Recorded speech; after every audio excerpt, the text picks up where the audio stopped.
women and Realpolitik. This is not Realpolitik, Realpolitik. This word has some foreign roots, and it means politics that is based on self-interest.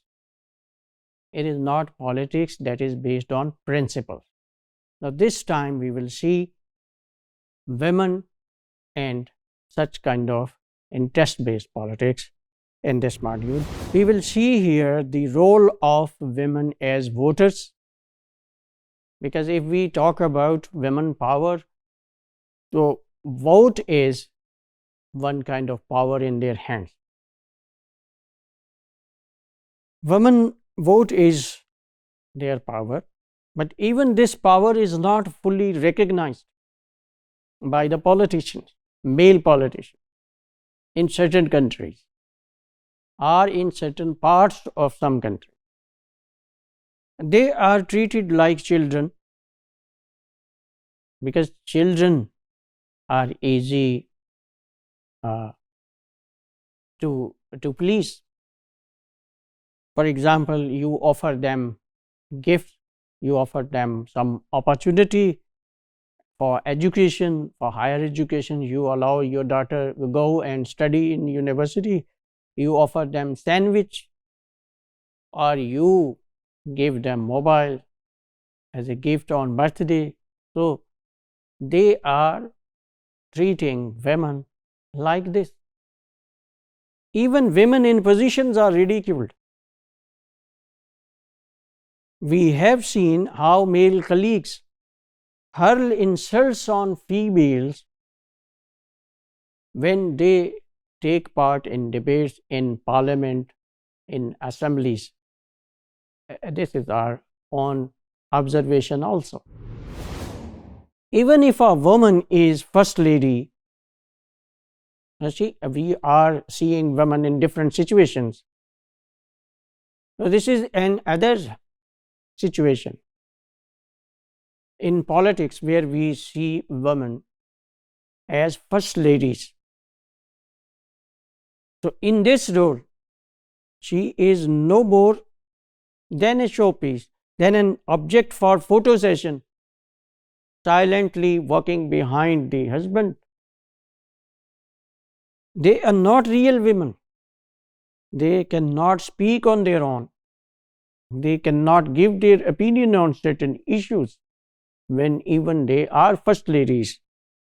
If ever they speak, if it happens somehow, they speak in favor of their husbands to support them, not to express their own personal views. Media reports and political analyses,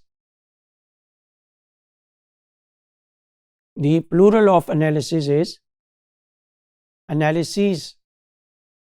Media reports and political analyses, even newspaper cartoonists, they project women with a confused status in politics. They are in politics. We may take them to compete for power, because as we define power, power demands competition. Power is snatched from opponents. They can resist, they can block your ways in certain ways. So you have to get it after competition. If they want to get power, they have to become part of politics to get it allocated for them. This is how we define politics. So what happens in such roles? You can know it from the cartoons. This is use of language that is called political discourse.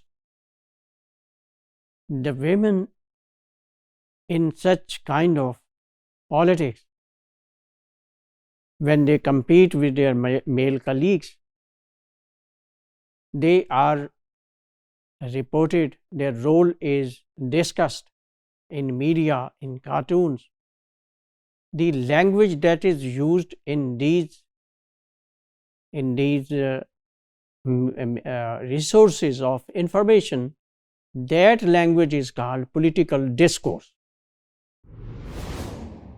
For example, these cartoons,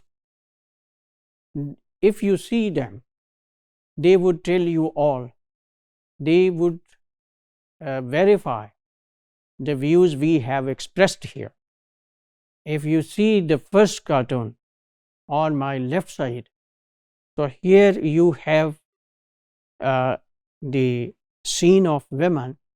They are raising slogans and have placards in their hands. They are asking for power and leadership positions for themselves. So it means society denies these positions to them.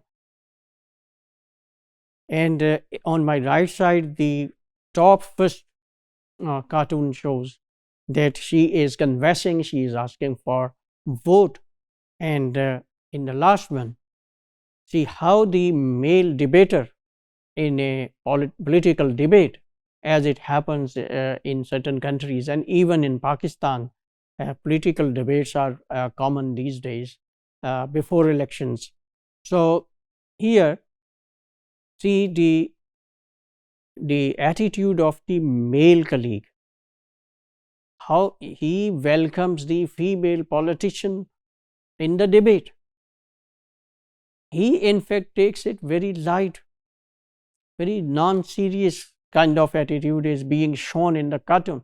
So this is what I have called confused status of power that is given to women even in politics. So we conclude that universities, as we discussed, power in academia, the films, as we discussed in Oleana, and political campaigns we discussed in this module, are forums to use political discourse.